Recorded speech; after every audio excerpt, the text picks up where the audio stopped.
Jeremy from Queens, New York. What are your thoughts on Jim Cornette giving Rock versus Hogan from WrestleMania 18, which he never saw before, 5 stars on his watch-along? Do you agree with his rating? Dave Meltzer only gave the match 3 stars. Why do Dave Meltzer's star ratings bother people so much? I'm not saying they bother Jeremy, but why do they seem to bother people a lot? I actually get a kick out of it. I find it amusing how irritated some people seem to be by it's his opinion of the match. I know he has a louder megaphone than most, but it's his opinion of the match. He has his tastes and his opinions just like anybody else does. His just happen to be a little more amplified. I mean, think of all the wrestling that this guy watches on a weekly basis from all over the world, right? His standards are going to be very different than somebody who only sits at home and watches nothing but WWE all day. But as far as Cornette goes, I agree. I'm going to agree with Jim Cornette. I think that Rock and Hogan WrestleMania 18 was a 5-star match. It's one of my all-time favorite matches. That is the kind of match that got me to fall in love in the first place as a kid with pro wrestling. That match would not have worked with any other 2 guys in the ring on that night. In that building, in that city, Hogan he was treated like a god in Toronto. There were a lot of people in the building that night who probably were in the building rooting for Hogan in 1990 when he had a match with the Ultimate Warrior. So you talk about nostalgia overload. The man was beloved, even though he tried to murder The Rock on television a week or 2 before by driving a truck into an ambulance. Attempted vehicular homicide. They loved him. I don't think it was that they hated The Rock. They just loved Hogan. But it was his first WrestleMania match in, 9 years? He was the biggest star in company history coming home. This was his big homecoming.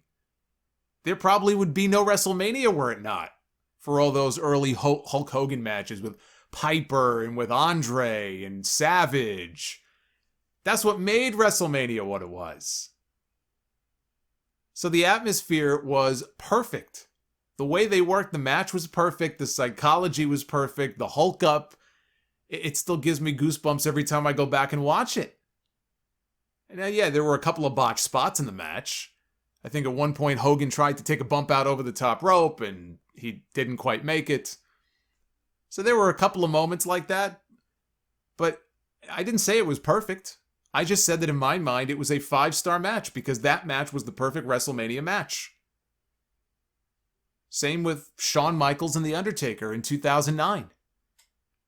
A very different match than Rock Hogan, but when a match gets you to feel a certain way, you're marking out like you're 9 years old all over again, man. I mean, that's what it's all about. I can't think of too many matches these days that would get me to do that. But when you can have moments like that, that's what it's all about.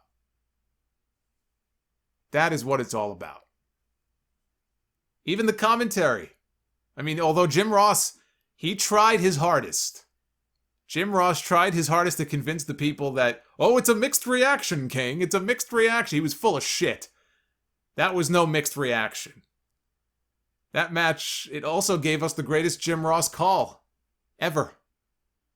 When Hogan dropped the leg after the big Hulk up and everybody was losing their minds and Hogan dropped the big leg on The Rock. And Jim Ross screams, he beat Andre the Giant with that move. Oh my God. In the most climactic moment of the match, he managed to tie it in to another classic match. It was the perfect call. I know that his call after Mick Foley got thrown off the Hell in a Cell, that's probably the more iconic call. It's memed. Even non-wrestling fans have heard that commentary placed over other sports moments and stuff. So yes, that's the more popular call of his. As God is my witness, he's broken in half.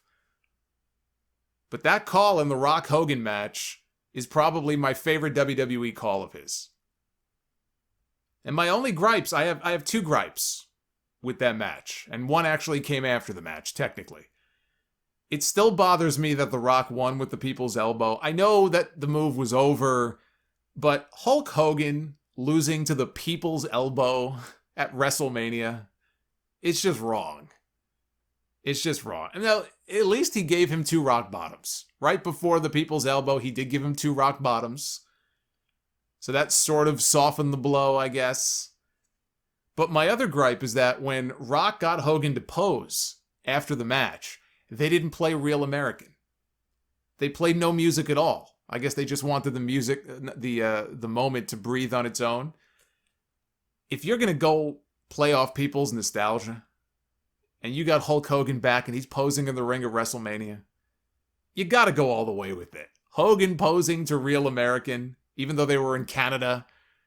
Hogan posing to Real American after that. Well, I mean, Canada's North America, so it still fits. That would have been just the cherry on top. But those are my only gripes. And I'm kind of reaching with them, but those are my only gripes, really, with the match. 5 stars does not always mean technical masterpiece.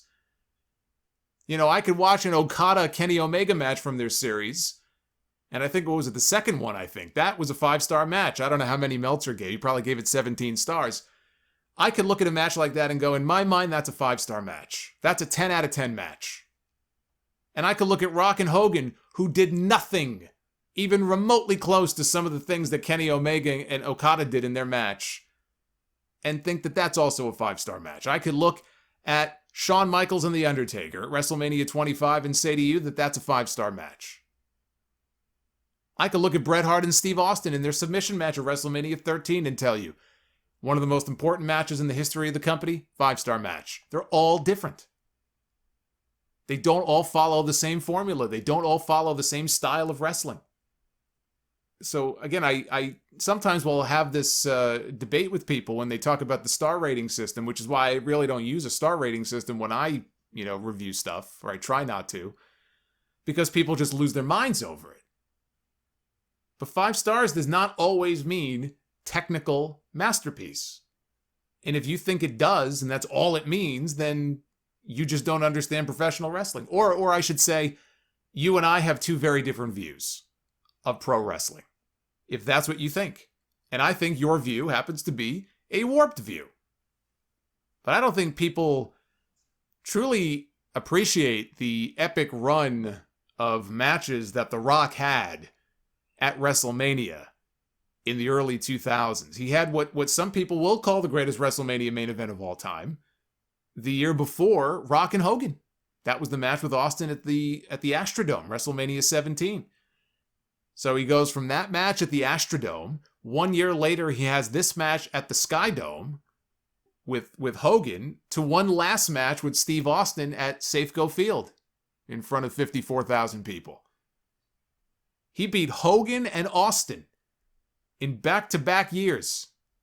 The only man in history to ever beat Hulk Hogan and Stone Cold Steve Austin at WrestleMania. And John Cena, many years later. The only guy to do that is The Rock.